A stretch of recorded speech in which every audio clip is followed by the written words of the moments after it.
একটা শান্ত গ্রামে বয়ে চলেছে একটি নদী। নদীর এক পাশে থাকে গোপাল আর অন্য পাশে থাকে হারাধন। নদী তাদের জীবন, আবার নদী তাদের ঝগড়ার কারণ। আজ সকালেই হারাধন আর গোপাল সেখানে মাছ ধরছে। এই নদীটা না থাকলে আমার মাছ ধরার কাজই বন্ধ হয়ে যেত। তা ঠিক, নদী না থাকলে মাছ ধরতাম কিভাবে কি জানি। এই নদীটার জন্যই আমাদের সংসার চলে। তা বলি কি ভাই, কি মাছ পড়লো? পড়েছে বড় বড় 4টে ইলিশ পড়েছে। হা হা হা হা। ভালো, তোর বেশ ভালো। ভগবান যার আছে তাকেই তো দেয়। তা তো দেবেই। এমন সময় ঘরের ভেতর থেকে বেরিয়ে আসে হারাধনের বউ ঝুমা। কি হলো গো গোপাল দাদা, তুমি কি নজর দিচ্ছ বলো তো? আরে বৌদি, নজর দেব কেন? আমি তো শুধু বলছিলাম। আমি তোমাকে চিনি না, সব সময় আমাদের দেখে হিংসা করো, যত সব ছোট লোক কথাকার। বৌদি, আমাকে এইভাবে বলছো কেন? নদীটা আমাদের, তুমি সেখানে প্রত্যেকদিন মাছ ধরো, তোমার তো উচিত নয় এই নদীতে মাছ ধরা। নদী তো সকলের। ছোট লোক তো ছোট লোক, কোনো মতেই ওদের সাথে তুমি মুখ লাগাতে পারবে না, কথাতেও পারবে না। তুমি উঠে আসো, তাড়াতাড়ি উঠে আসো, খেয়ে দে বাজারে যাও, মাছটা বিক্রি করে এসো। গাল গল্প করতে বসেছি যত সব। ঝুমা গোপালকে মিছিমিছি কাটা কথা শোনায়। গোপালের মন ভারাক্রান্ত হয়ে যায়। সে আজকে এমনিতেই ছোট ছোট চুনোপুটি পেয়েছে, আর কটা চিংড়ি মাছ পেয়েছে। অভাবের সংসারে নুন আনতে পান্তা ফুরোয়। ভেবেছিল এগুলো বিক্রি করে বাজার থেকে চাল সবজি কিনে আনবে, তবেই তাদের বাড়িতে ভাত রান্না হবে। ঝুমা বৌদি কিনা তাদের এতগুলো কথা শুনিয়ে দিল।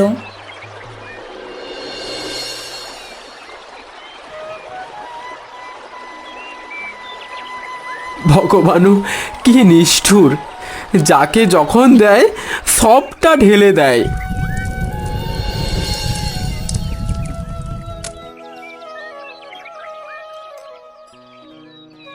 গোপাল, শুনতে পাচ্ছ? ঘরে চাল নেই যে, আজ কি রান্না করব? নদী থেকে চুনোপুটি আর চিংড়ি মাছ পেয়েছি, বিক্রি করে চাল ডাল বাজার করে আনছি গো। বাবা, আজ কিন্তু আমি বড় মাছ খাবো। বড় মাছ কোথায় পাবো মা? তোর জন্য একটা চিংড়ি রেখে দিচ্ছি, মা ভেজে দেবে। হ্যাঁ, আমরাও তো কতকাল খাইনি বলো। এই মাছগুলো বিক্রি করতে না পারলে বাজার করব কি করে? হারাধন দাদা আর ঝুমা বৌদি বড্ড হিংসুটে। ওরা নদীর বেশিরভাগ অংশটাই জাল দিয়ে ঘেরে রাখে, তাই আমরা মাছ পাই না। যার কপাল খারাপ, অপরকে দোষ দিয়ে কি করব বলো? আমি যাই গিন্নি, বুঝলে, বাজারে যাই।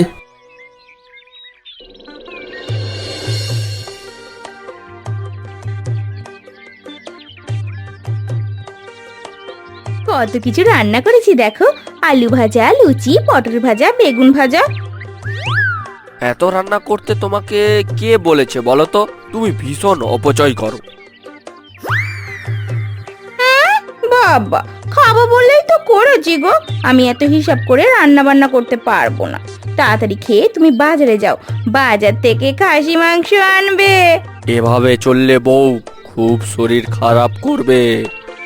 এই তুমি বাদ দাও তো, তাড়াতাড়ি যাও, বাজারে যাও।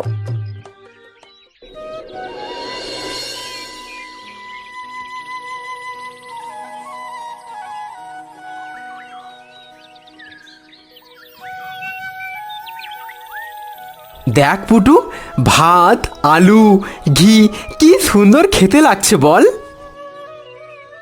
ভাগ্যিস গরুটার দুধ থেকে ঘি তৈরি করছিলাম, তাই তো মেয়েটা একটু খেতে পারছে, নয়তো যে একটু মুখে তুলতো না খাবার। একদিন না একদিন আমাদেরও সৌভাগ্য ফিরবে, দেখো গিন্নি।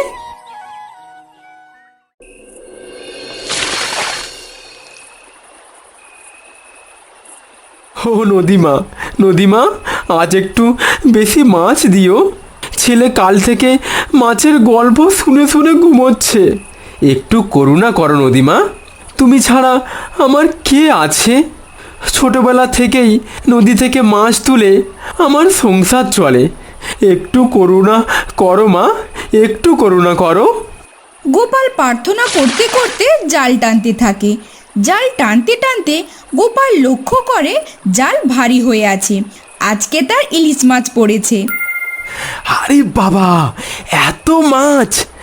আজ তো পুটুর মুখে হাসি ফুটবে। ও এত মাছ পেলো কিভাবে?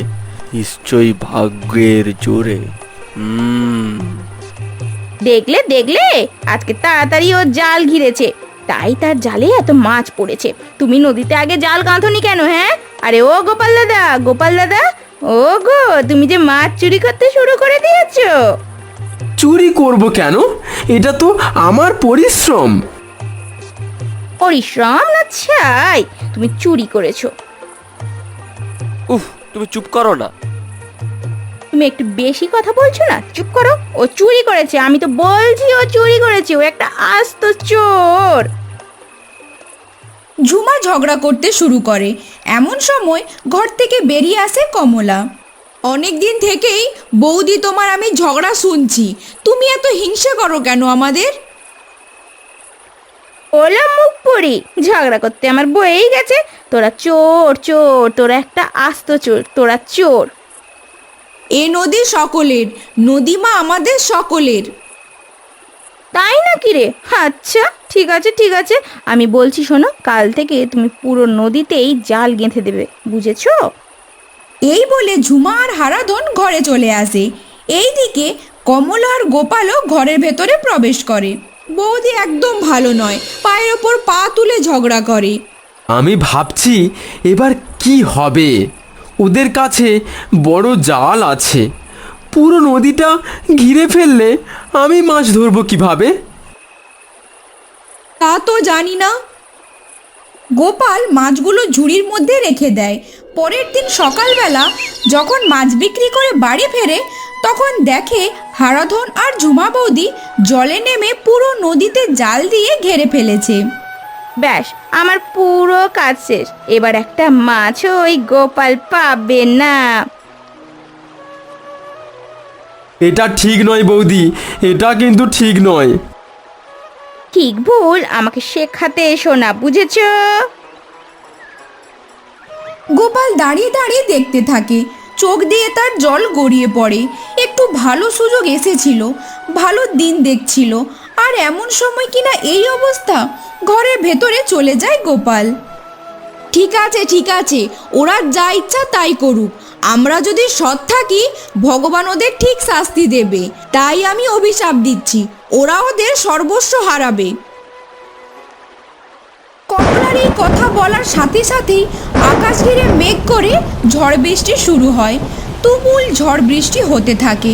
নদীর জল ফুলে ফেপে উঠেছে। এক রাতের মধ্যেই বন্যা দেখা দেয়, কিন্তু ঝড় বৃষ্টি থামার নামই নেয় না।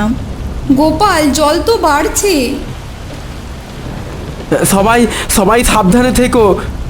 হারাধন, উঠোনে যে জল ঢুকে গেছে, কি ব্যাপার বলো তো? হঠাৎ করে তো ঝড় বৃষ্টি। এত জল? এ তো ঘরের সামনে নদী গো, প্রচুর পরিমাণে মাছ ধরতে পারবো। সারা রাত নদীতে জল বাড়তে থাকে। সকালবেলা চারিদিকে মেঘ করে বৃষ্টি হতে থাকে। কমলার ঘরে এক কোমর অবধি জল দাঁড়িয়ে থাকে। এবার কি হবে গো? আমাদের একটা ব্যবস্থা করতেই হবে।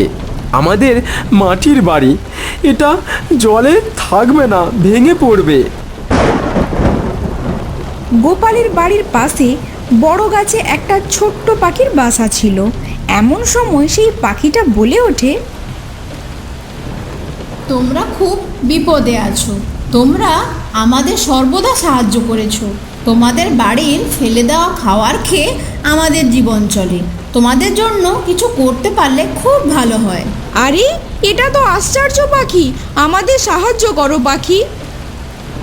আমরা তো গাছে থাকি, আমাদের কোনো সমস্যা নেই।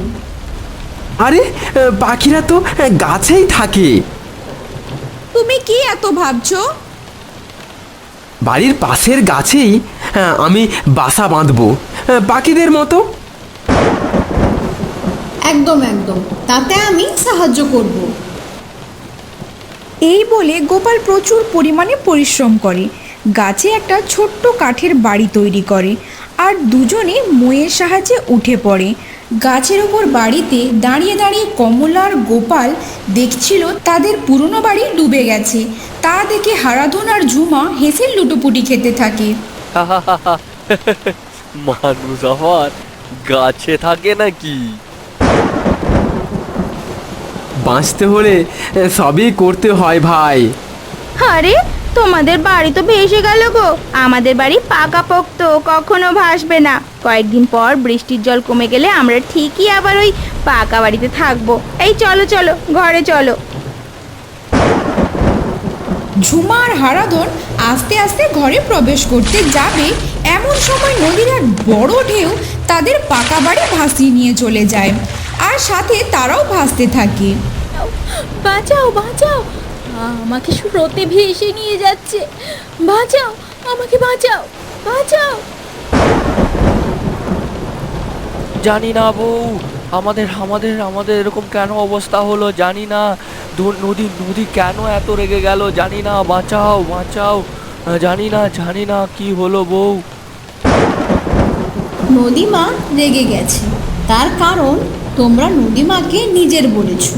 আর নদীতে জাল দিয়ে মাছ কেড়ে নেওয়ার ফলে একটাও মাছ পায়নি গোপালদা। তার জন্য তাদের বাড়িতে এত অভাব, এত অনটন। আমি অনেক বড় ভুল করেছি, আমাকে ক্ষমা করে দাও, ক্ষমা করে দাও। ভুল তো তুমি করেছো, এখন শাস্তিও তুমি পাবে। থাক পাখি বন্ধু, আর কষ্ট দিতে হবে না, অনেক কষ্ট পেয়েছে ওরা।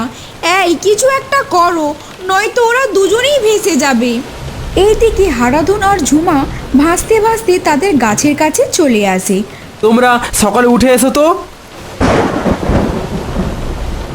আস্তে আস্তে মই বেয়ে গাছের কাঠের তৈরি ছোট্ট বাড়িটিতে উঠে এলো হারাধন আর ঝুমা। সর্বস্ব হারিয়ে তারা এখন নিঃস্ব, ঘরের এক কোণে নীরবে বসে আছে, মনে গভীর দুঃখ আর হতাশা নিয়ে। বাড়ি গেছে, টাকা পয়সা গেছে, সমস্ত কিছু গেছে আমাদের। আমাদের সব সময় চোর বলতে, আমাদের সব সময় অপমান করতে, আমরা গরিব বলে আমাদের তিরস্কার করতে। কাকি, এবার দেখো খিদে পেটে থাকতে কেমন লাগে। বুঝেছি রে মা, বুঝেছি, সব বুঝেছি।